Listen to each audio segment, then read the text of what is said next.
মানছি না, মানব না। যোগ্য শিক্ষকদের অবিলম্বে নিয়োগ করতে হবে।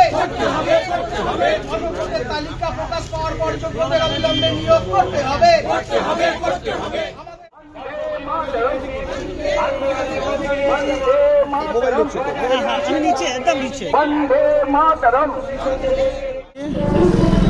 আমাদের আচার্য সেই দ্বিতীয় রাষ্ট্রপতি রাধাকৃষ্ণ বল্লভের জন্মদিন পালন করা হলো।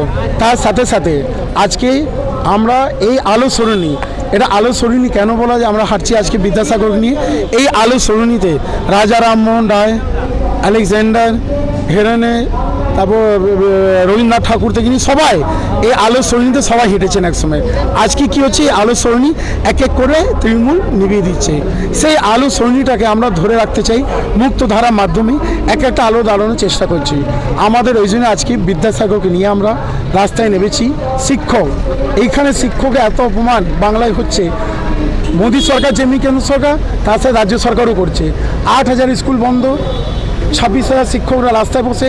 শিক্ষক দিবস আমরা পালন করছি, সব জায়গায় শিক্ষকদের কি, যে শিক্ষক আমাদের দেশে দিশা নির্দেশ করে, আমাদেরকে পথ দেখায়, সেই শিক্ষকের আজকে এই অবস্থা। এই জন্য আজকে পণ্ডিত ঈশ্বরচন্দ্র বিদ্যাসাগর এসছেন। উনি খুব দুঃখিত, উনি কোনো কিছু বলছেন না, মন অবরোধ করে আমাদের সঙ্গে পায়ে মিলিয়ে হেঁটেছেন।